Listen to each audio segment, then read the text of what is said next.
We are live. We are direct with Jen Gaudet, who is an international best-selling author, live strategist, and speaker. She empowers individuals and groups to elevate in the trio of life, health, and business, helping them to maximize impact, not just by growth, but through a blend of self-care, stress management, and mindset. She helps empower leaders so the ripple effects are felt amongst employees, families, and the community at large. 19 years serving in medicine, physical therapy, and training Olympic athletes. Welcome, Jane Gaudet. Thank you. I'm really excited to be here. Amazing. So, tell me what visibility means to you. How do you get visible in your business? Right. So I will tell you that I was the last person who wanted visibility. I was always like the coach in someone's corner. But the reality is when our message is more important, the way that we serve and the impact we want to have is more important than any discomfort we feel. We must be visible. We must become the face of our business. And so to me, visibility is people who know me know who I am and what I do, but people who don't know me, when they hear my name, they understand or they have an awareness of who I am. And how I've done that over the years, it's been through speaking, it's been through stages, both virtual and actual live events, but also through television. I've had my own television show for over 5.5 years. I now have two of them, one in the healthcare arena and one in business, because I believe that when we're showing up on bigger stages and for other people's audiences, we're able to share that message. And if just one person takes something from that conversation and moves forward, that is going to elevate all of us. And so to me, visibility is about being seen, being heard, and sharing what you have to offer, the gifts that we were blessed with the rest of the world. That is powerful. Let's lead into sales. Obviously, when we get visible, it's powerful to actually enroll, because I say sales is helping, sales is serving. So how do you enroll? Like, what do you love to do to enroll? Obviously, you're speaking on stages. How do you like to enroll? Well, I will be very real. I have multiple businesses in different arenas. So sometimes enrolling looks like when I'm serving on stage, I have an automatic link or something where people can go to. For example, AI, when I have an AI ecosystem that is designed for entrepreneurs by entrepreneurs. That doesn't require a conversation necessarily. It can result in a consultation or a demo. However, if I'm serving in a big way on stage and I'm educating, I'll just throw a link that people can enroll in that way. But for coaching and consulting, I want to make sure that they are my clients first, that they're the people that I want to serve, because I don't just serve anyone. I can grow any business. That's easy. But I only want to serve people who are impacting in a positive way. If money is the end goal and the only goal, that's not who I work with.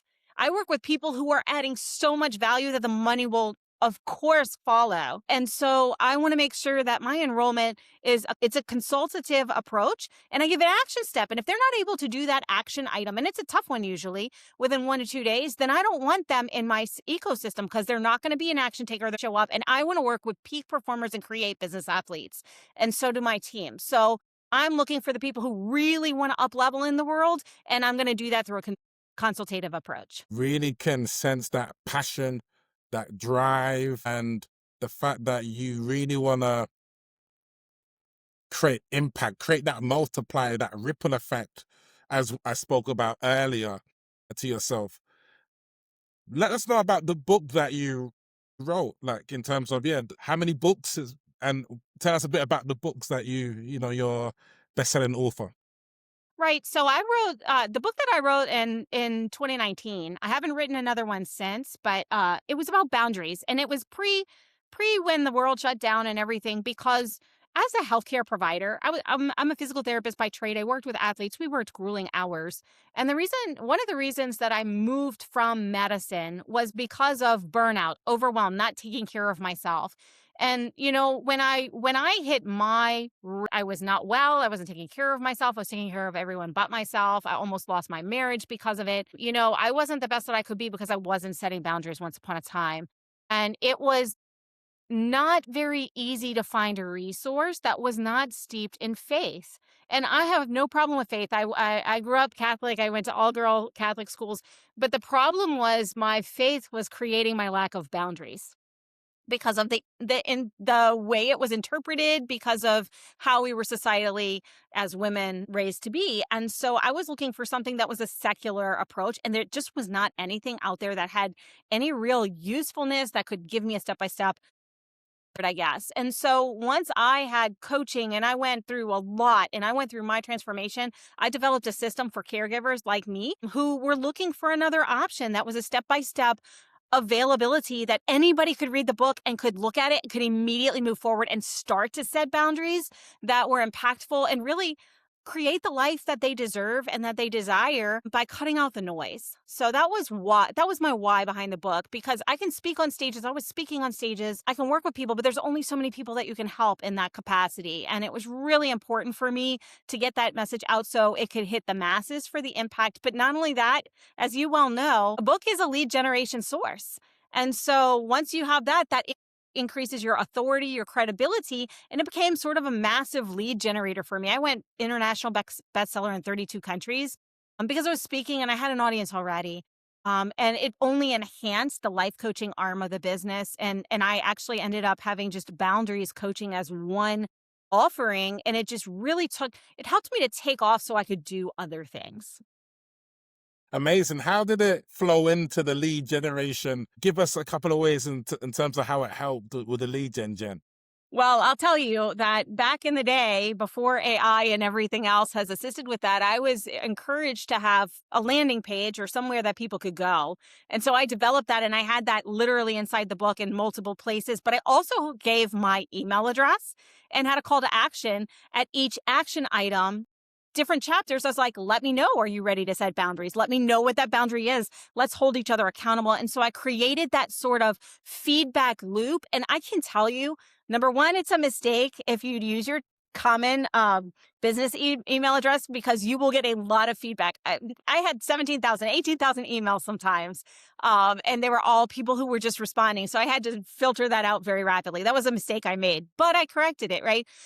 So that was one easy way, because the content led itself through call to action to take the next step. And then the other was when I would go somewhere, I'd bring books. I would give it to people. I would give it as a free entry level offer to then let them get to know who I am and what I'm offering, give them some value, and then they'd want to follow me on social media. They'd want to watch what I was doing and then show up. So it really created it was like a top of funnel. If you look at it from a sales standpoint, that's an introduction. That was a high credibility introduction to who I am as a human and what I could offer. Amazing. Right now, I'm actually digging into this book over here, and it's been quite therapeutic in terms of the let them, but also let me choose how I respond.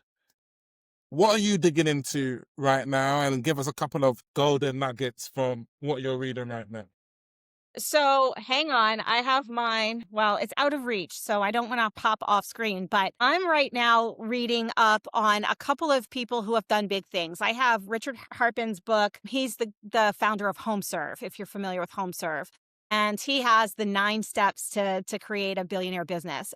And I want to learn from those who have come before me. So I'm kind of chewing on that right now, as well as a couple of other books. But I'm also leveraging AI, because one of the things that I dove deep into over the last 4.5 years has been machine learning and AI.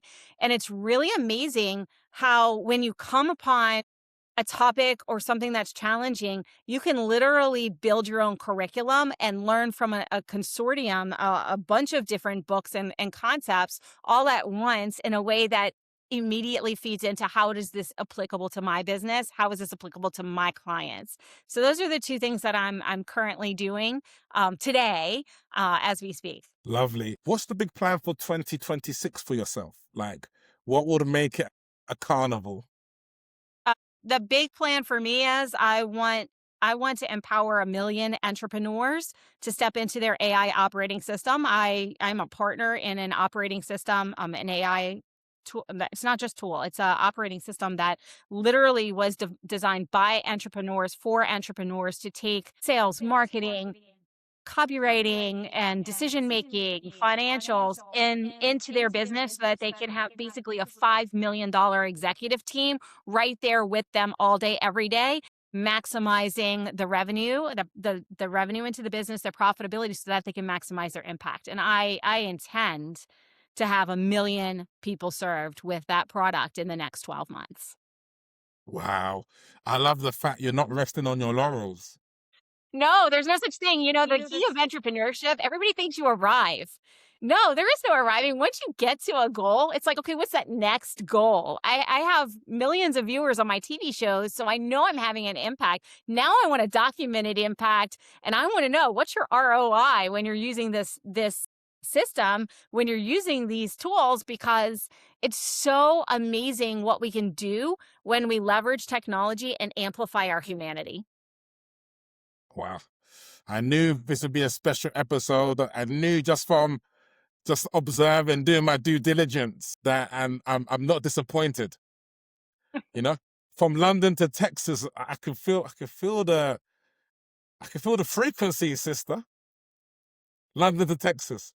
Over the airways, folks, over the airways. When you're passionate about something, Jay, you have to go for it, because I know you're doing the same thing, right? You're passionate about sales and helping people. So when you've got that fire, there's no resting. It's just keep moving forward. And how can I make that next impact? And how is that going to positively change our world? Yeah, I speak with my people about the 4 energetic characters. We start fearful Fiona, then we serving Susie, we get doing, then joyful Juliet. So there's joy in your work, and that gives the edge, right? Because most people aren't joyous. They do, but you can't see joyful Jen. Let's relabel that. Let's relabel that right now to joyful Jen. I'm gonna relabel that at the top. Limitless Lara.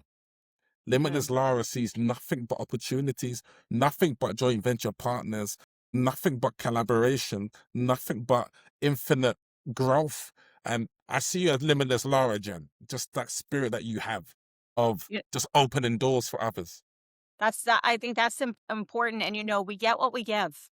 It may not come back in the way that we think. We don't necessarily have to ask it. And, you talk about sales. You asked me about this earlier. And the fun thing, Jay, is when I add tremendous value to the world, I know it's coming back to me. I've proven it time and time and time again. And I don't have to ask for it. Like, I will ask for it from time to time, but I really don't. It chases you when you put out that much amazingness into the world. And so that's what it is. If you're watching today and you're not here, listen, it's there for you. I didn't start here either. But if you continue to add value to the world will send it back to you. Powerful. What do you want to be remembered for, Jen? A lot of people have asked this, and I've changed what I want on my tombstone, if you will, over time. But I just want people to remember me as someone who left the world better than how I found it. That really and truly is the legacy that I would like to leave, because I believe that a rising tide does lift all boats. And I want to be remembered as somebody who really fed into that. Amazing. Let me know, what is the vision? What's the vision like in terms of, is it to mainly impact women or is it men? And what really kind of stirs, what's that vision for yourself? Yeah, for me, I just want to impact people who are looking to positively impact the world. At this point in time, I'm predominantly serving maybe about 60% females and 40 male. But the reality is it's about your heart. If you have a heart and a servant leader spirit, I want to help you solve that big problem that you're trying to solve through your business. And that way we can all elevate together. It really is important that we link arms and that we serve in the highest capacity. And so that's my vision. My vision is really elevating impactful servant leaders, because I believe that's what heals the world. Our world is hurting. There's a lot of negative in the news, but if we link arms and we share that with high impact people who are really making a profound impact on the world, that's how we change things. It's not waiting on our vote or a politician. It's us. We're the grassroots in small business. And it's It's those who are pouring into the communities who really have my heart. Powerful. Let them know how they can get in contact with you and who specifically are you looking to connect with. Right. So LinkedIn or Facebook, or I'm on both formats. Instagram is not a good way to get me, but LinkedIn predominantly. You can also catch my TV show if you want to search Power CEOs with Jen Gaudet. I've been on the air for over 5 years, and I interview leaders. I always have an action step for every entrepreneur, every show. Otherwise, you can't come on my show. So it's a lot. It's free. It's a lot of content. Those are the best ways to kind of learn about it and get me. And other than that, I'm looking to serve business athletes, people who are ready to roll up their sleeves together, and let's change this world for the better and leave it a better place. Jen, it has been a pleasure. I thought of a new nickname for you, Lead Jen. Is that a poor? Have you got that one before? No, I want 10%. I want 10%. You know what I mean? Lead Jen. But yeah, bad joke. But thank you for coming on, serving. I love your spirit. I'm gonna watch this one back. I can see why you get paid the big bucks, the 6-figure contracts. I can see why. I thought I was gonna run through a wall now. You know, that's the power. Thank you, Jen. Texas to London with love. She leads, she sells. Jen Gaudet, and we out. That's it. That is what we call Jen in the building. That 7-figure smile. Look at that.